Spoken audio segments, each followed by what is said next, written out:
Subsidi itu dijual dengan harga Rp23.000 per liter, jauh di atas harga yang ditetapkan oleh pemerintah di kisaran Rp15.700 per liter. Sudah harganya mahal, minyak kita pun makin langka. Distributor seperti menahan pasokan ke pasar jelang keputusan pemerintah menaikkan harga eceran minyak kita.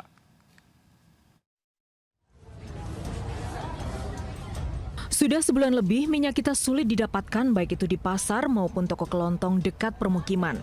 Minyak goreng subsidi itu seolah menghilang seiring rencana pemerintah menaikkan harga eceran tertinggi.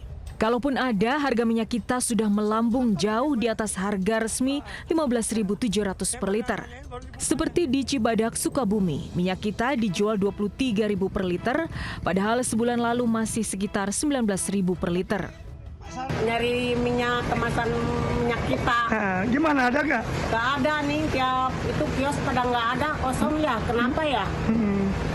Memang barangnya susah atau langka, Bu? Nih? Susah juga, langka. Sementara itu di Pasar Sumur Panggang, Tegal, Jawa Tengah, harga minyak kita juga menembus Rp22.000 per liter, membuat para ibu makin terjepit. Sudah mahal, pasokan pun terbatas. Para ibu harus berebut beli minyak kita karena harga minyak goreng kemasan premium pun lebih mahal lagi. Sebenarnya minyak kita sih peminatnya banyak, cuman karena barangnya nggak ada ya. Sudah berapa lama, Bu? Sebelum Lebaran. Kementerian Perdagangan berencana menaikkan harga eceran minyak kita seiring kenaikan harga CPO dunia. Sebelumnya harga eceran tertinggi minyak kita ditetapkan Rp15.700 per liter. Namun kenyataannya 3 bulan terakhir harga minyak goreng subsidi itu dijual jauh di atas ketentuan. Tim Liputan iNews melaporkan. Para ibu mengawali pekan ini dengan perasaan was-was saat belanja ke pasar. Bagaimana tidak, harga sejumlah bumbu dapur makin mahal menguras dompet. Di Pasar Curug Agung, Kabupaten Bandung Barat, harga cabai merah Tanjung menembus Rp120.000 per kilogram, naik 100% dari biasanya Rp60.000 per kilogram. Saking mahalnya, cabai Tanjung tidak laku terjual dan layu. Pembeli memilih beli cabai jenis lain seperti cabai rawit merah yang harganya juga masih mahal, sekitar Rp80.000 per kilogram. Kita sih keberatan ya Pak ya, apalagi naik yang signifikan. Tapi kan namanya buat menghidangkan kuota mau nggak mau kan, iya harus dibeli walaupun jadi diatur-atur kan gitu. Jadi lebih prioritas lah gitu. Menurut pedagang, pasokan cabai merah Tanjung sangat minim akibat gagal panen, membuat harganya kini mendekati harga daging sapi. Tidak hanya cabai-cabean yang mahal, harga bawang merah juga melejit akibat cuaca buruk dan gagal panen. Di Pasar Kosambi Kota Bandung, bumbu dapur andalan para ibu ini menembus Rp70.000 per kilogram. Sementara harga bawang putih naik jadi Rp44.000 dari sebelumnya Rp40.000. Ada yang ngeluh nggak? Wah banyak yang ngeluh, banyak yang ngeluh kalau naik gitu. Takutnya naik terus. Oh, naik terus ya. Ya. Harapannya buat pemerintah sendiri seperti apa? Ya mudah-mudahan mah ada penekanan atau ya biar harganya nggak naik terus. Harga bumbu dapur mahal bukan perkara sepele. Para ibu makin pusing mengatur uang karena untuk beli bumbu dapur saja bisa-bisa menguras setengah dari anggaran belanja. Tim Liputan iNews melaporkan. Pemirsa, sementara itu warung Tegal atau warteg yang biasanya jadi andalan makan siang pekerja atau keluarga kini disebut-sebut sepi pembeli.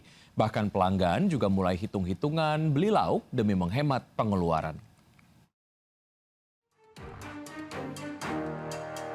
Bukan karena tidak lapar, tapi karena kantong yang semakin tipis. Sejumlah pedagang warung Tegal disebut-sebut mulai mengeluhkan penurunan pendapatan mereka dalam beberapa waktu terakhir. Pembelian datang, bahkan mulai mengurangi porsi lauk, beralih ke menu yang lebih murah.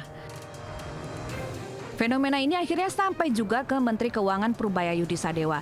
Dalam konferensi pers APBN kita Jumat lalu, Purbaya meminta ke semua pihak agar berhati-hati menarik kesimpulan. Ia menyebut penurunan omset warteg tidak serta-merta jadi pertanda bahwa ekonomi sedang melemah.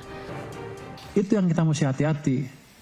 Saya sih akan investigasi betul nggak seperti itu. Saya baru dengar sekarang tuh. Mungkin warteg tempat Anda aja kali. Mungkin Anda yang breakfastnya 20.000. Enggak Pak, kalau dari asosiasi warteg juga mereka bilang kalau misalkan omsetnya tuh turun kalau dari asosiasi Pak. Nanti saya cek lagi, tapi mesti hati-hati ya. Kalau asosiasi kan namanya juga pedagang, ingin sesuatu, kita mesti hati-hati. Tapi kalau data yang lain kan kelihatan yang agregat itu tumbuhnya kencang semua.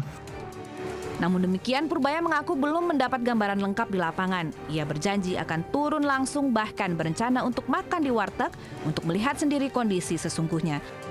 Jika terbukti, maka Menteri Keuangan siap menetapkan langkah-langkah pencegahan. Tim Liputan iNews melaporkan. Ya, pemirsa, langsung saja kita bergabung dengan Amrina Rida dari salah satu warteg di kawasan Gondang Dia, Jakarta Pusat. Selamat siang, Amrina. Apakah benar di warteg tempat Anda berada sekarang banyak pelanggan yang mulai mengurangi lauk di piring mereka? Ya, Wiki dan juga pemirsa. Nah, untuk membuktikan hal tersebut, ini kami sudah berada di salah satu warteg yang berlokasi di area Gondang Dia, Jakarta Pusat. Dan kita lihat terlebih dahulu, ini adalah situasinya pas sekali jam makan siang, dan kita akan coba langsung untuk bertanya begitu kepada sejumlah pembeli, apakah memang benar pada akhirnya mereka mengurangi porsi lauk yang dibeli. Kita akan coba cari, siapa tahu ada yang ingin berbincang dengan kita.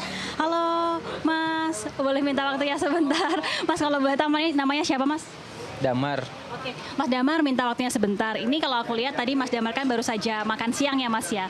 Nah, Mas, ini ada beberapa warga yang tadi kita ngobrol bahwa karena sekarang harga-harga itu sedang mahal begitu ya, harga makanan, maka mengurangi pembelian porsi makanan salah satunya adalah di warteg. Nah, kalau Mas Damar sendiri merasakan nggak sih harga-harga makanan sekarang semakin mahal atau gimana Mas kalau menurut observasi Mas Damar? Ya, menurut saya sih untuk harga warteg dengan harganya sedikit murah, dengan beberapa menu juga yang kita nikmati tersedia, ya makanan sederhana untuk bisa bertahan untuk kenyang lagi tuh.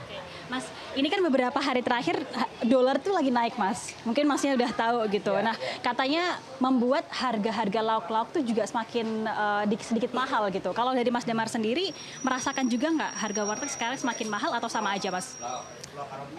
Biasanya kalau belanja di rumah ya, kalau di rumah berarti kebutuhan di rumah mungkin harganya sedikit naik. Kemarin beli beras aja yang biasanya kita yang 5 kilo itu udah hampir 100-an ya, yang sebelumnya itu 74.000 gitu. Jadi ada kenaikan gitu. Merasakan ya Mas? Merasakan sendiri, ya gitu. Siap. Tapi kalau misalnya tadi Mas Damar sendiri beli lauk di sini tetap dengan porsi yang sama seperti yang sebelumnya atau mulai mengurangi porsi makanan Mas? Ya di warteg biasanya ada kenaikan harga ya, mungkin yang dulunya kita bisa ambil menu lauknya ada 3 macam, sekarang udah cukup dengan kayak tadi nih kita makan daun paya sama ikan tongkol aja udah. Iya, betul. Oke, siap, terima kasih Mas Damar atas waktunya. Selamat melanjutkan aktivitas kembali ya Mas ya. Oke, Wiki dan juga pemirsa, seperti yang tadi kita dengar langsung dari Mas Damar sebagai salah satu pelanggan warteg, ternyata memang merasakan adanya kenaikan bahan-bahan pangan di pasar dan juga pada akhirnya mengurangi porsi lauk yang biasanya bisa beli 3 porsi begitu ya, ataupun 3 jenis, sekarang hanya 2 jenis saja. Dan tentunya hal ini menjadi PR bagi pemerintah untuk bisa menstabilkan ekonomi bagi masyarakat. Sementara demikian kembali ke Anda, Wiki. Baik, Amrina, terima kasih atas informasi yang Anda sudah sampaikan. Selamat bertugas.